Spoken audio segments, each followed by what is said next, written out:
meningkatkan kesabaran kita dalam menghadapi ujian, tadi sudah dijelaskan oleh Ustadz Solmed ya. Kita harus benar-benar bersabar, sabar dibawa dalam sholat, karena di dalam setiap sholat kita selalu memohon perlindungan dan juga petunjuk jalan yang lurus dari Allah Subhanahu Wa Taala. Pertanyaan selanjutnya, kalau sabar itu ada batasannya atau enggak, Ustadz? Apalagi kalau ujian yang kita hadapi itu dirasa, wah, ini di luar kemampuan saya nih. Nah, seperti sebuah artikel berikut ini, Ustadz. Kita lihat dulu sebuah artikel berikut ini. Kebingungan kakek koswara ini digugat anak kandungnya sebesar 3 miliar rupiah. Uang dari mana? Kakek koswara digugat anak kandungnya karena persoalan tanah warisan. Penggugat atas nama Deden ini dibantu Masitoh sebagai kuasa hukum yang juga anak kandung koswara. Kakek berusia 85 tahun itu pun merasa pilu. Pasalnya ia sudah membiayai hidup hingga pendidikan anaknya.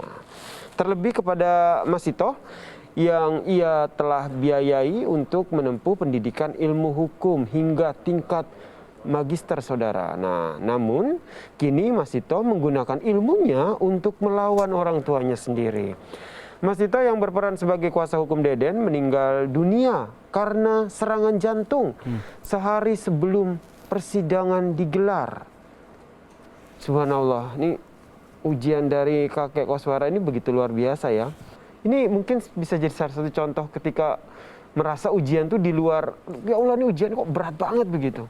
Ya, apa yang menimpa kakek koswara pasti itu sesuatu yang memilukan, memprihatinkan. Bagaimana seorang anak yang dikandung oleh ibunya karena buah cinta dari bapaknya, dirawat, dididik, diberikan makan, dijaga, dilindungi, dibimbing, disekolahkan, sampai kemudian besar, sampai kemudian memiliki kedudukan, memiliki ilmu yang tinggi. Namun pada akhirnya seperti senjata makan tuan, sudah dibesarkan, sudah dibuat pintar, tapi justru menikam orang tua kandung sendiri dengan menggugat harta yang begitu besar, harta yang begitu membingungkan kakek koswara. Dari mana saya bisa dapat uang 3 miliar? Ingat wahai para anak, anta wa malik li abika. Nabi memberikan pesan kepada kita semua, wahai para anak, dirimu dan hartamu adalah milik bapakmu. Artinya Allah memberikan, Nabi memberikan ingatan kepada kita. Jangankan harta kita, nyawa kita pun kita persembahkan untuk ayah kita. Apalagi hanya sekedar harta yang 3 miliar. Harta yang kemudian kita tuntut kepada bapak kita. Kalau dia ambil dari kita, boleh. Nah, tapi lihat bagaimana seorang bapak dengan penuh cinta, kasih sayang, dia hadapi persoalan itu dengan penuh kesabaran. Iya, padahal betul. Dia punya hak penuh. Padahal dia mampu mungkin mengucapkan sumpah serapah. Dia mampu menadahkan tangan, ya Allah. Kalau dia bilang laknat anak ini, terlaknat itu. Kalau dia angkat tangannya bikin susah seumur-umur anak ini, susah nggak ada ampun itu. Tapi seorang ayah, seorang ibu, saya yakin doa yang dia panjatkan, ya Rabb, tunjukkan hidayah kepadanya. Ya Rabb, kuatkan sabarnya saya. Ya Rabb, bukakan jalan pintu keluar kepada persoalan ini. Ya Rabb, bimbing anak saya. Itu menandakan betapa tinggi sabarnya orang tua saat menghadapi dalam tanda kutip kenakalan anaknya, kenakalan putra-putrinya. Saya yakinlah Pak Koswara juga akan mendoakan anaknya agar diberikan kesabaran, diberikan ketenangan, dan lain-lain sebagainya. Nah, itu tingkat sabar yang luar biasa itu, Kak Yasir. Tingkat sabar yang luar biasa seperti itu tuh sebenarnya bisa dimiliki oleh semua orang berarti ya? Iya, artinya menyambung apa yang tadi Kak Yasir sampaikan, apakah sabar ada batasnya? Tidak ada batasan sabar, karena sabar itu perintah Allah. Isbiru warabitu, sabar kita. Tetap tenang, tetap cool, tetap santai, hadapi persoalan itu. Sampai kapan? Sampai kabar gembira dari Allah itu datang. Dan karena itu sudah Allah kan janji. Allah ya? Kan Allah janji akan ada kabar gembira. Maka dalam menanti, menunggu kabar gembira itu, bersabarlah. sampai ke tingkat kelulusan orang dari SD 6 tahun Kak Yasir. Betul? Betul. 6 tahun kita menanti untuk dapat ijazah kelulusan SD.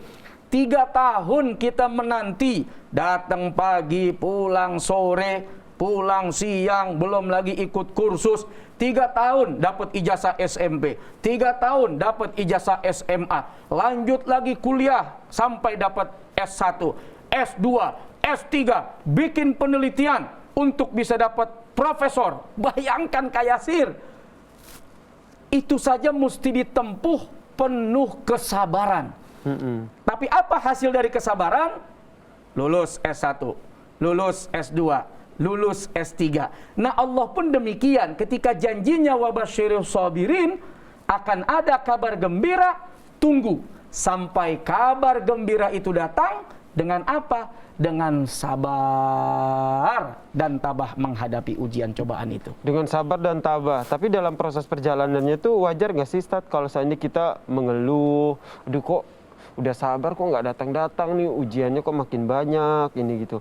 Wajar nggak kalau sebagai manusia bisa bersikap seperti itu? Secara kemanusiaan Kak Yasir, tentu manusia memiliki perasaan. Ada sedih ketika kehilangan, ketika ditinggal. Ya, bagaimana Kak Yasir? Sedih nggak? Ada rasa kecewa. Ini semua sebetulnya karunia Allah Subhanahu wa Ta'ala. Supaya apa? Supaya kita mampu meningkatkan imun kualitas diri kita.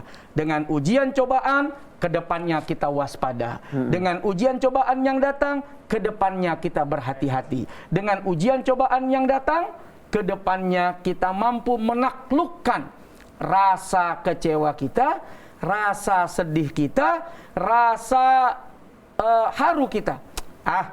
Lebih dari ini gue pernah alamin tuh. Yang tadinya mau sedih, yang tadinya mau nangis, yang tadinya mau marah, dia bisa bilang, ini mah nggak seberapa. Sebelum ini, waduh, parah ujian saya. Sebelum ini, saya pernah mengalami ujian yang lebih dahsyat. Harusnya dia sedih, harusnya dia kecewa, tapi dengan ujian yang pernah dia lewati, ujian yang pernah diberikan oleh Allah, justru makin menguatkan jiwanya, menguatkan hatinya untuk tidak berputus asa dari rahmatnya Allah Subhanahu wa Ta'ala. Amin. Dan kita harus yakin ya bahwa memang sabar itu akan berbuah manis, yaitu janji kabar gembira dari Allah itu, dan itu adalah janji Allah ya. Betul.